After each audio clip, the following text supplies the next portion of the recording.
Assalamualaikum ya akhi ya ukhti. Assalamualaikum ya akhi ya ukhti.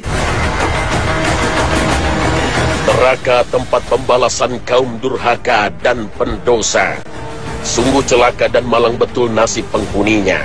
Berharap dapat ditebus dengan emas sebesar gunung, tapi semua itu tidak berguna. Neraka yang menyala-nyala menggunakan bahan bakar dari batu dan manusia. Panasnya membakar kulit hingga ke ulu hati. Di dalamnya hanya tersedia pakaian dari bahan ter yang amat panas. Sedangkan menu makanannya adalah buah zakum yang bentuknya mirip kepala iblis. Jika buah ini jatuh ke bumi, niscaya hancurlah dunia dan seisinya. Dan minumannya air mendidih yang akan melelehkan muka dan kerongkongan.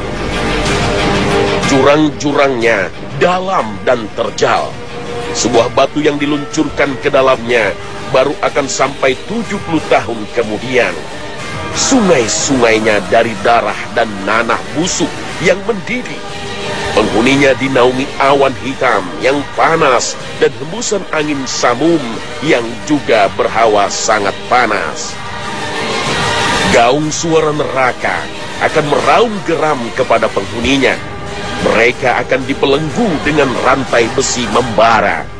Dipukul palu godam yang kekuatan pukulannya dapat meluluh lantakkan gunung menjadi debu.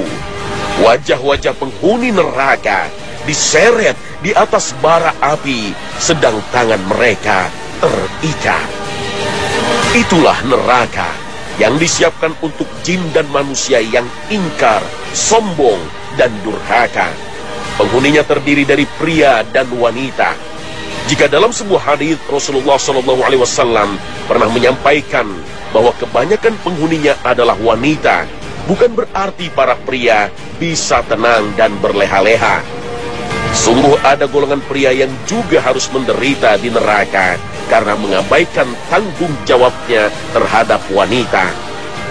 Mereka yaitu pria sebagai ayah yang tidak mempedulikan anak-anaknya, atau sebagai suami yang tidak menjaga istrinya, sebagai saudara yang tidak menjaga kehormatan saudarinya sepeninggal ayahnya, dan seorang putra yang orang tuanya telah sepuh tapi tidak merawat dan menjaganya dengan baik.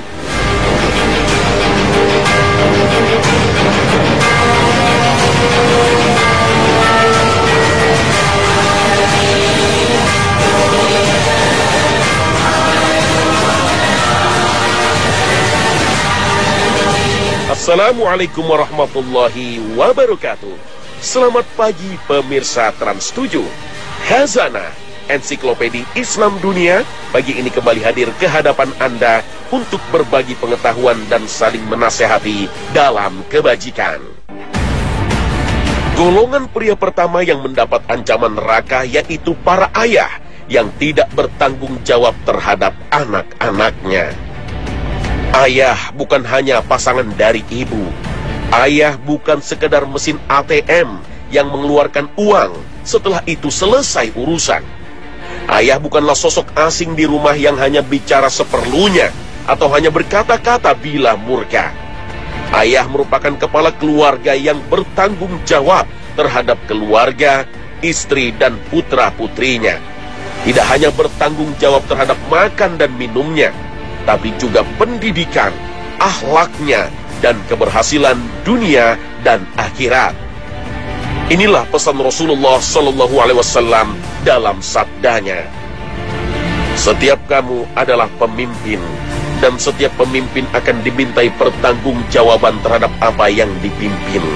Seorang lelaki adalah pemimpin bagi anggota keluarganya, dan ia akan dimintai pertanggungjawaban terhadap apa yang telah dipimpinnya atas mereka.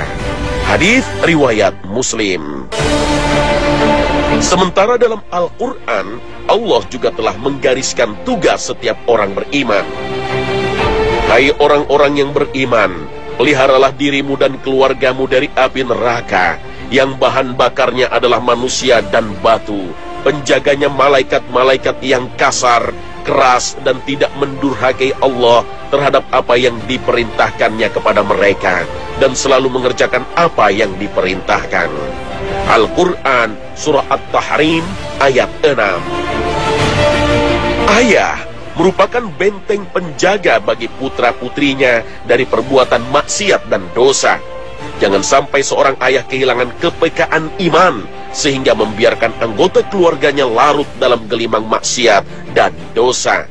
Atau yang lebih parah, ia sendiri yang justru menjerumuskan istri dan anak-anaknya dalam dosa. Ada ancaman yang sangat berat bagi para ayah yang tidak peduli akan agama dan akhlak putra-putrinya. Seperti seorang ayah yang tidak peduli dengan pakaian anaknya, membiarkan auratnya terbuka dan menjadi pemandangan umum. Atau seorang ayah yang membiarkan anaknya pergi berdua-duaan dengan lelaki lain yang bukan muhrimnya. Para pria seperti ini dalam istilah agama Islam disebut dayus. Dan dayus termasuk orang yang terancam tidak masuk surga. Jika surga tak menerima, tentu nerakalah tempat kembalinya. 3 golongan yang Allah haramkan surga atas mereka: pecandu khamar, durhaka kepada orang tua, dan dayus, yaitu orang yang tidak cemburu ketika orang bermaksiat dengan keluarganya. Hadis riwayat Ahmad. Ancaman terhadap para ayah yang menjadi dayus sejatinya bertujuan agar mereka dapat menjadi pemimpin yang baik bagi anggota keluarga lainnya. Hari-hari ini, banyak para ayah yang merasa tanggung jawab pengasuhan dan pendidikan anak sepenuhnya ada di ibu. Ia merasa sudah cukup dengan memenuhi mereka dengan berbagai fasilitas. Bahkan, yang lebih kurang ajar, sebagian pria hanya mementingkan hasrat seksual terhadap istrinya, tanpa mau bertanggung jawab terhadap anak-anak akibat perbuatannya itu. Sejarah Nabi, Rasul, dan orang-orang soleh yang diabadikan di dalam Al-Quran juga kental dengan kuatnya peran ayah dalam pendidikan mereka. Salah satu contoh yang paling jelas adalah kisah Luqman Al-Hakim.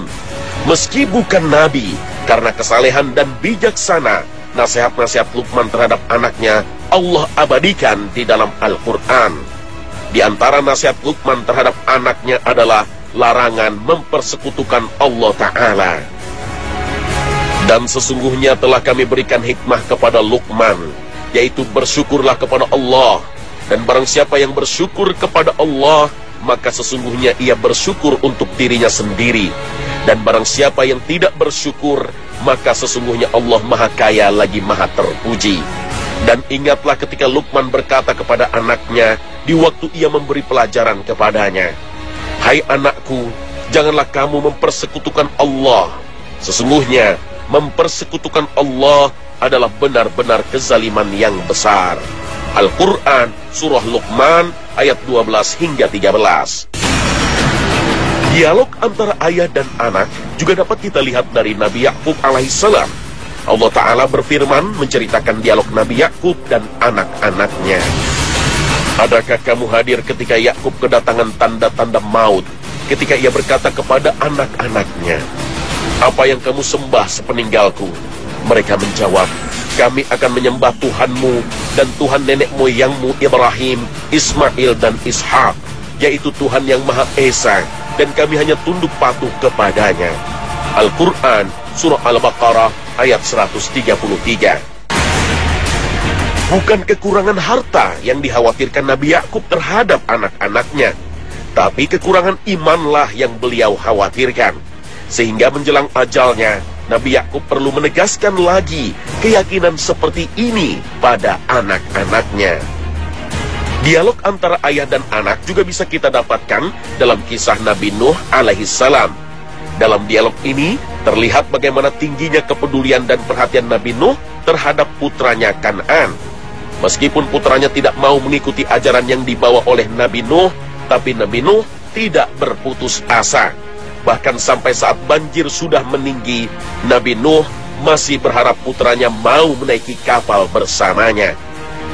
Meskipun akhirnya putranya tenggelam dengan kesombongannya, tapi upaya dan ikhtiar yang dilakukan seorang ayah seperti Nabi Nuh dalam menghadapi anak yang durhaka dapat menjadi teladan bagi para ayah.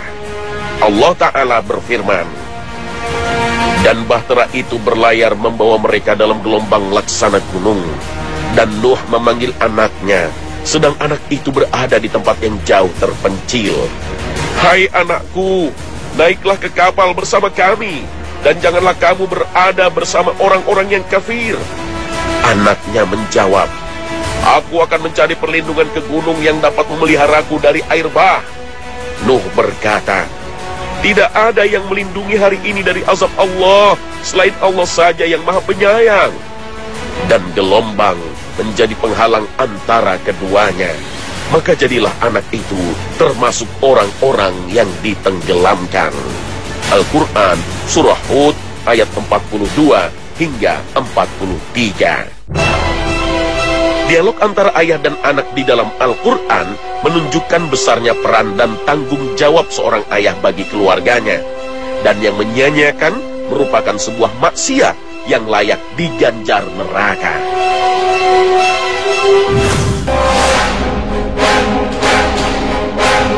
Golongan pria yang kedua yang akan menjadi penghuni neraka, yaitu suami yang durhaka dan zalim kepada istrinya.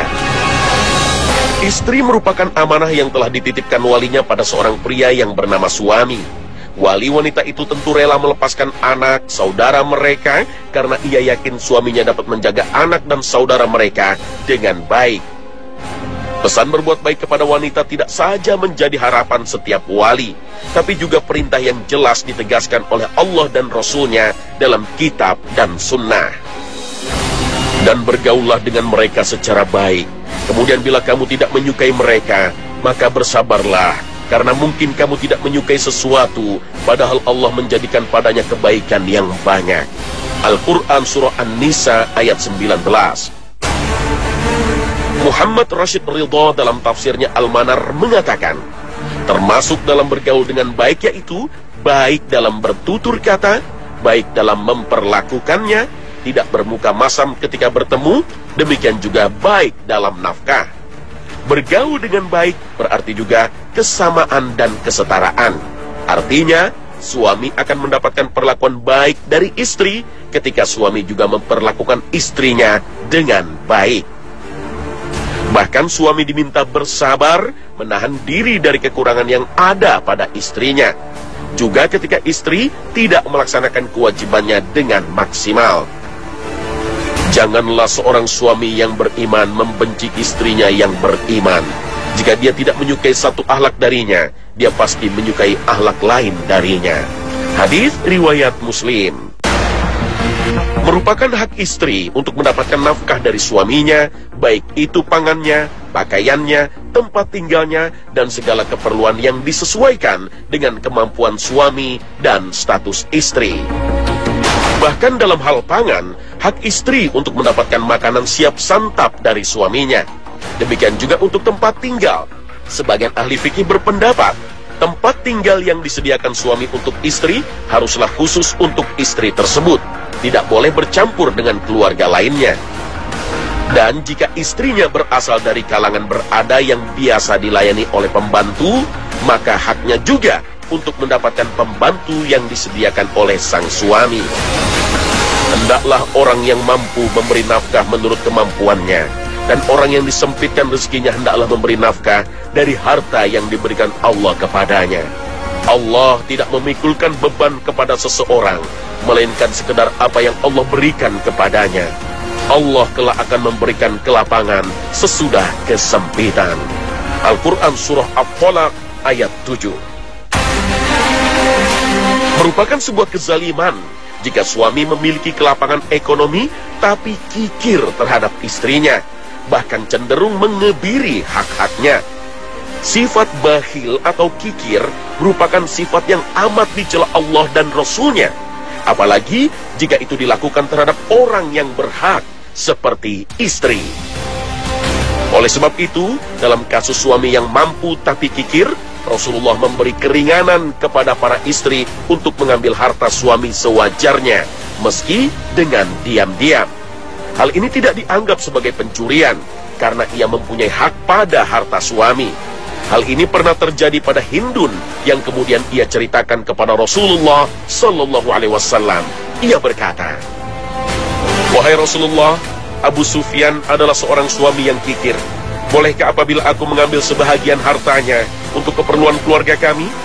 Rasulullah bersabda, tidak mengapa apabila engkau mengambil sesuai keperluanmu sewajarnya. Hadis riwayat Bukhari. Allah Ta'ala telah memberikan berbagai potensi kepada seorang suami agar bisa menjadi nakhoda bahtera rumah tangga dengan baik. Allah anugerahkan kekuatan fisik bukan untuk menindas, berbuat semena-mena, atau memukul istri seenaknya. Allah karuniai ketegasan dan keteguhan bukanlah untuk sombong, gengsi, atau keras kepala terhadap istri. Semua karunia Allah itu menuntut sikap tanggung jawab, bijaksana, adil, sabar, dan mampu untuk mengendalikan segala permasalahan dalam rumah tangga. Status kepemimpinan suami dalam rangka untuk merealisasikan perintah Allah untuk menjaga kaum Hawa dengan sebaik-baiknya. Dengan segala karunia dan potensi yang Allah berikan, sudah selayaknya seorang suami menjalankan kewajibannya memenuhi nafkah keluarga secara maksimal tanpa mengandalkan istrinya. Sungguh pria sejati menafkahi keluarga dari hasil keringatnya sendiri. Seorang pria sejati tidak memberi beban kepada istrinya untuk mencari nafkah, apalagi sampai bergantung kepada pemberian istri. Ini mencerminkan tanggung jawab dan kepemimpinan yang lemah. Al-Quran Surah An-Nisa ayat 21 menyebut akad nikah yang dilakukan oleh suami istri sebagai mitsaqan ghalizan atau perjanjian yang kuat, sebagaimana firman Allah Ta'ala, bagaimana kamu akan mengambilnya kembali, padahal sebagian kamu telah bergaul bercampur dengan yang lain sebagai suami istri, dan mereka istri-istrimu telah mengambil dari kamu perjanjian yang kuat. Al-Quran Surah An-Nisa ayat 21. Kalimat mitsaqan ghalizan dalam Al-Quran juga digunakan untuk menyebut perjanjian antara Nabi Musa dan Bani Israel, serta perjanjian antara Allah Ta'ala dan nabi-nabinya. Ini tentu menunjukkan begitu kuatnya janji dan amanah yang harus dipenuhi oleh seorang suami. Melalaikannya hanya akan mengakibatkan seorang suami berakhir di neraka, sebagaimana dipahami dari sabda Rasulullah SAW. Tidaklah seorang hamba dibebankan tanggung jawab oleh kemudian dia abai, melainkan dia pasti tak mencium aroma surga. Hadis riwayat Bukhari.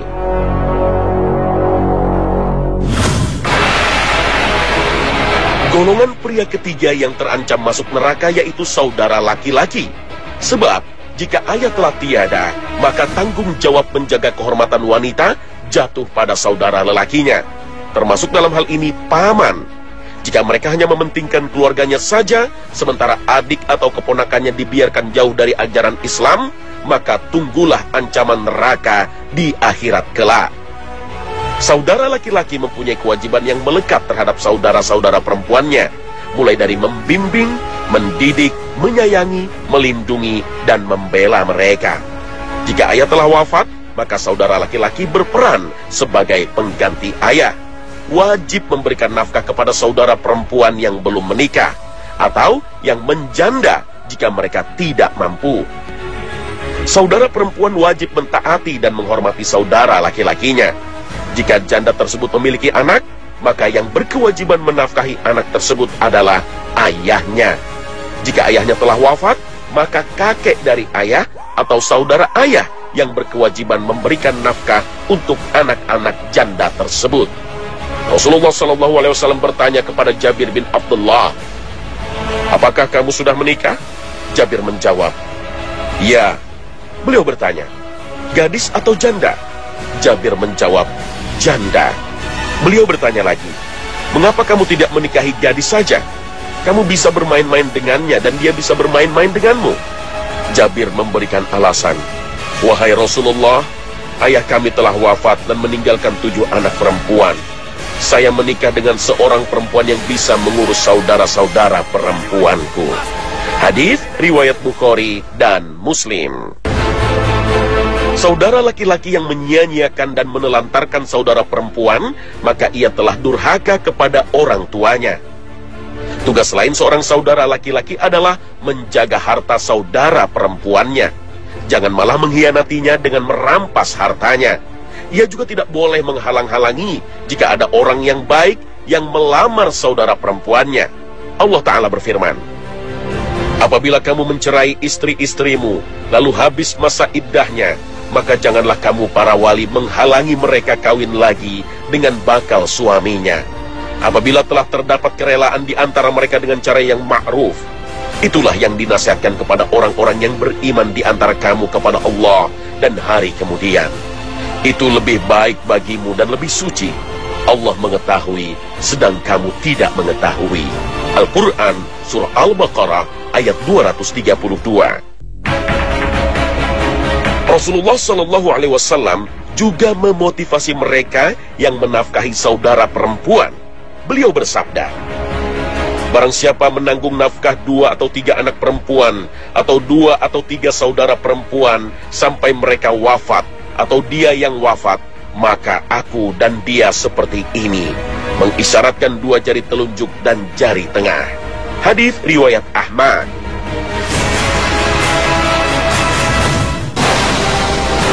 Golongan pria keempat yang terancam masuk neraka karena gagal menjalankan tugasnya, yaitu anak laki-laki. Seorang laki-laki datang kepada Rasulullah lalu bertanya, wahai Rasulullah, siapakah orang yang paling berhak untuk aku pergauli dengan sebaik-baiknya? Sabdanya, ibumu. Lalu ia bertanya, kemudian siapa? Sabdanya, ibumu. Kemudian bertanya, siapa lagi? Sabdanya, ibumu. Kemudian ia bertanya, lalu siapa? Sabdanya, ayahmu. Hadits riwayat Bukhari, Muslim. Secara khusus, Islam menekankan hak ibu kepada anak laki-laki kandungnya. Mengapa terhadap anak perempuan kandungnya tidak? Karena setelah anak perempuan menikah, ia lebih berhak mentaati suaminya daripada ibunya. Sedangkan anak laki-laki meskipun sudah menikah, tidak mengurangi kewajibannya untuk berbakti kepada orang tuanya. Dan berbakti kepada ibu lebih didahulukan daripada kepada istrinya. Jadi pengabdian anak laki-laki kepada ibu kandungnya tidak putus, tetapi pengabdian anak perempuan lebih utama kepada suaminya. Karena itu, anak laki-laki lebih terikat kepada ibunya dibanding anak perempuan. Laki-laki wajib menafkahi istri dan anaknya, dan juga wajib memperhatikan nasib ibu kandungnya. Jika ibunya tidak mampu, kewajiban nafkahnya juga menjadi tanggung jawabnya. Seorang istri juga harus menyadari bahwa suami juga punya kewajiban terhadap ibu kandungnya. Maka wahai para istri, doronglah suami untuk lebih berbakti kepada ibunya. Ada 2 perbuatan dosa yang siksanya dipercepat di dunia ini, yaitu menyekutukan Allah dan durhaka kepada ibu bapa. Hadits riwayat Bukhari dan Tirmizi. Orang-orang yang berani durhaka kepada ibu bapaknya, Allah akan turunkan siksanya di dunia ini. Tidak harus menunggu menanti di alam kubur atau di akhirat. Siksaan itu berbagai macam bentuknya. Bisa masalah keluarga yang tidak kunjung selesai, anak-anak yang tidak bisa diarahkan, rezeki yang tidak kunjung datang, dan lain sebagainya. Maka penting bagi anak laki-laki untuk memperhatikan ibu kandungnya. Itu sudah menjadi tugas dan tanggung jawabnya. Jangan sampai tugas ini dilalaikan, yang menjadi penyebab ia terjerumus ke neraka. Na'udzubillah.